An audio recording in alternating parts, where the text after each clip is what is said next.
Welcome back into the Cowboys Report. I am Tom Downey. As promised, we're going to break down some of the notable changes I noticed the Cowboys made going in through the bye week and into the Raiders game as well.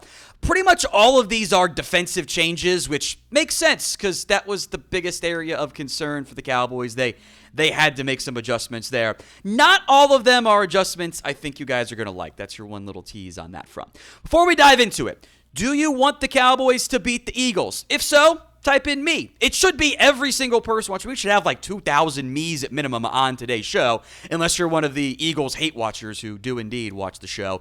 If you want the Cowboys to beat Philly this week, type me in the comments section right now.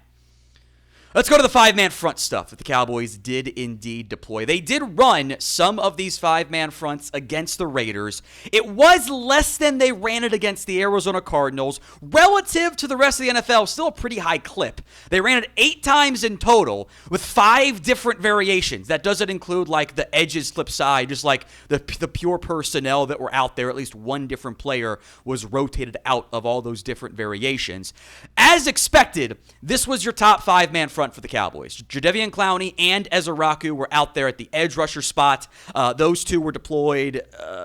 This is 3 different times they used this. Of the 8 times it was used, only 2 got used multiple times. Osa Odighizuwa, Kenny Clark were really in there at defensive tackle. Osa and Quinnen were in there at defensive tackle. Kenny Clark mostly played nose guard in these deployments. There were some other adjustments. There was one package in which Dante Fowler and James Houston was out there. Twice they deployed James Houston, Sam Williams, but also Jay Toia and Kenny Clark and Quinnen Williams. Like that was like the big package to maybe balance out the lighter size of James Houston. Jay Toia got involved in some of these. Osa, Quinnen, they all rotated in for the 5 different times. Also of note, not counted in this, there was one 6-man front on first and goal from the 6 that was Sam Williams and Ezra at the edge, and then all 4 active defensive linemen were in the game, and then the Raiders threw it. Of note, which is very much worth monitoring as we move forward, the Raiders threw against this look a lot, and they had some success. Not a lot of success overall, but they did have some. That is worth monitoring as the Cowboys move forward.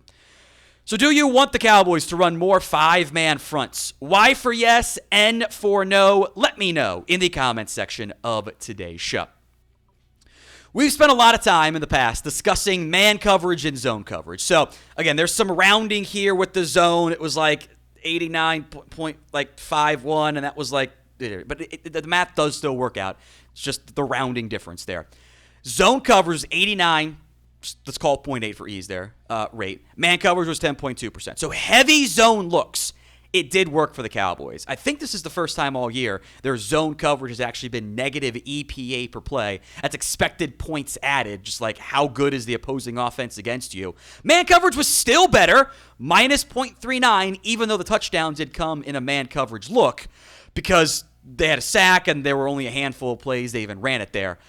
I think with what the Cowboys have coming up against Philadelphia, with the way that the Cowboys ran their defense with some success in week 1, it's going to be probably even more zone heavy this week. Dallas will lean on those zone looks there and try to contain and force Jalen Hurts to slice them up. As we'll discuss on our preview later this week, hasn't always been his best attribute, but it certainly is worth monitoring as we move forward. Today's show is made possible by Turtle Beach. You probably saw me rocking this Turtle Beach headset, a little bit different than the normal one. It's actually a gift from my wife because even she, who is by no means a gamer, even she knows that Turtle Beach makes the absolute best in gaming accessories. They don't just have amazing headsets, by the way. They've got every gaming accessory you could ever want. They're all high quality at prices that don't break the bank. Of note, the big one is the Stealth 700, the industry's first ever cross-play dual wireless transmitter system. That means you can seamlessly switch between your consoles and PC with the click of a button. And if you are not a member of PC Master Race or whatever, it gets better because you can also connect your phone for music streaming or taking calls at the same time. You can listen to your favorite songs while gaming, all done with the Stealth 700. So if you haven't already, get the ultimate immersive gaming experience with Turtle Beach today. For a limited time, Head to turtlebeach.com/chat and use code chat for 10% off your entire order. That's 10% off your entire order at turtlebeach.com/chat with promo code chat. Link and the promo code will be in the comments section and description of today's show. Don't delay. Get the perfect gift now, and happy holidays from Turtle Beach. Let's go to the defensive end rotation. The Cowboys continuing to tweak their personnel here when it comes to how they deploy their defensive ends. Now, the top two pretty consistently of late have been Donovan Ezeraku and Jadeveon Clowney. Both guys have actually done a good job against the run. They're arguably your two best passers, at least up there. They're going to continue to play a lot. 32 snaps, 28 snaps for Easy and Clowney. With a big change, a lot more James Houston this week. 28 snaps, out-snapping Sam Williams and out-snapping Dante Fowler. I do wonder for Houston how much of this was, hey, you've done better than we thought you would against the run. Here's some more chances to prove yourself. Or the Raiders are slinging it. Just go out there and play, and it's fine. I'm not fully sure, but you want to get him out there because he's been very productive in terms of generating sacks for the Cowboys. Sam Williams has not been great against the run, but was still deployed in plenty of early down looks for the Cowboys. Helped out on the safeties as well, by the way, alongside Ezeraku. I still kind of want to dial back his snaps. I find it interesting that the Cowboys are basically not putting Dante Fowler in any run-stopping situations. Like he had 11 snaps in this game. Did have 3 pressures, though, on those 11 snaps. He's essentially the old DPR, the designated pass rusher. It kind of leads to higher quality snap looks, but not a very high volume of them. I think we all agree Clowney, Ezeraku are the top 2 edges for the Dallas Cowboys. Who's your third pick? JH for James Houston, SW for Sam Williams, DF for Dante Fowler. Let me know in the comments section of today's show, JH, SW, or DF. Let's go to the linebacker snap counts here. And again, we mentioned this on a recent video earlier the week. DeMarvin Overshown was on a bit of a pitch count. It was like around 30. Played 31. Kenneth Murray started, but Logan Wilson actually out-snapped him, and Shamar James will have a role, I think, against the Eagles. Maybe some spy stuff for Overshown and James. Wilson and Murray have the green dots, which is just, they are in charge of the signal calling, all that front. I was a bit worried when the report was Murray's going to start, but Wilson would rotate in. Wilson out-snapped Murray. Game was out of hand. They said, let's get you some more run out there. I would rather see more Logan Wilson than Kenneth Murray. He's not a perfect player, Wilson. He doesn't have the same athletic juice that others would probably have. Murray has more athletic ability. He's more dynamic. He offers more upside, but at this point, he's an experienced player. You can kind of stop with the upside stuff there. Wilson's more often in the right spot, and I do think that stuff has to matter for the Cowboys, especially against Philadelphia, but also, do we see a heavy rotation again, or do they start to distance the snaps between Wilson and Murray? Pick a linebacker for me. LW for Logan Wilson, KM for Kenneth Murray. Let me know in the comments section of today's show.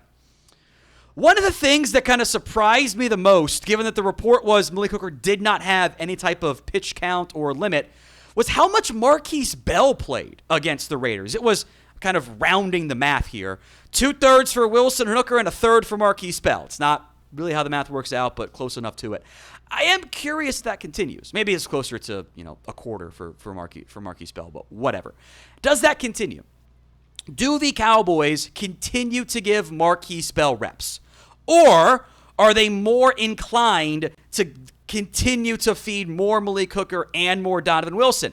I will say I thought 2 of the better games from Hooker and Wilson were last week against the Raiders and also against the Eagles. Now, does that continue? We'll see. Markquese Bell's under contract. I think he has tight end eraser upside in a way that Dono doesn't have anymore. This is certainly one to monitor throughout the week or into the game. Now, if you guys want more free Dallas Cowboys YouTube videos, you've come to the right spot. Hit that sub button so you don't miss out. YouTube.com/@CowboysTV. Free Cowboys videos each and every single day right here on the channel. We'll be live again on Thursday, so do not miss out. Finally, the cornerback room. Kalen Carson played every single snap. Kaiir Elam did not get out there at all. I think if you're going to do zone, got to play Carson. Going to play man? Maybe you could try more Elam. I am curious. You had 19 snaps from Savone Revo, pretty much all of them in obvious passing downs where he was the third corner, Carson on the outside with Savone, and then DaRon Bland slides inside to the nickel. Thought Revel played pretty well in his debut. Didn't get picked on that much, was pretty sticky in coverage. He's got a lot of the one penalty kind of stunk. Thought Kalen Carson, who didn't get picked on at all against the Cardinals, that was the DaRon Bland disaster class game. Carson played pretty well. Again, the Raiders are not good. I do want to emphasize that. Like, this was not a test necessarily for the Cowboys corners. So not the same they're going to get against the Eagles this upcoming week. But, again, change and progress being shown. Of notes, I wonder how much we're going to see of Kyer Elam barring injury. Trikweze Bridges wasn't even activated. He seems in line to potentially be a cut candidate if the Cowboys have to bring back other guys from injured reserve. But Elam did not play at all, and I wonder how much he's going to play going forward.